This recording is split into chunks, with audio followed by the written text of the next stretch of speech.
Jake, when you look at some of the guys that might be in danger of being, let go, cut, who do you look at? Who are some guys that need to have good training camps in order to be part of this 53-man roster? For me, the first name that comes up is Mack Wilson. Mack Wilson has been one of the more inconsistent players that we've had.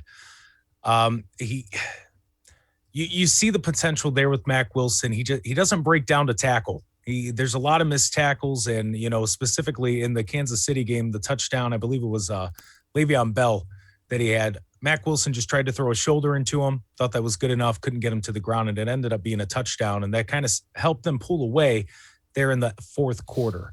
So for me, I think it's Mack Wilson. I think Greedy Williams is definitely on that list. You have to consider all of the different upgrades that we have at that position. And if Greedy Williams just can't get on the field, then he can't play, and we can't see how good he is. He can't prove himself if he can't get on the field. And then I think for Takitaki, in general, I think the only linebacker that's going to be safe on the team is JOK, just because of, they drafted that guy for a reason. They can see him doing. I think Malcolm Smith, he's an older guy. Sure, he's there for the veteran leadership, but I still think that's a bit of a question mark as well. You don't expect Malcolm Smith to go in there and, be a game breaker per se. So for me, the two guys on the top of that list would have to be Mack Wilson and Greedy Williams. Yeah, I would agree. And the linebacking room got a whole lot better, and the secondary got a whole lot more athletic. So those are needed upgrades to those types of skills if you're going to compete for the AFC Championship.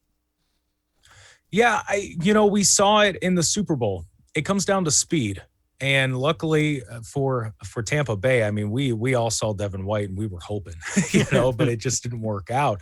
But you need that speed. You need that, you're looking at these guys. There's some of these wide receivers are running 4.3 40s, and we didn't have anybody that could keep up with those guys.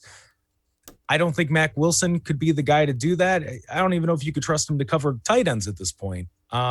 So I think that's why JOK is really the safest person when it comes to the linebackers. And I mean, at safety, I'm excited to see what Delpit could do.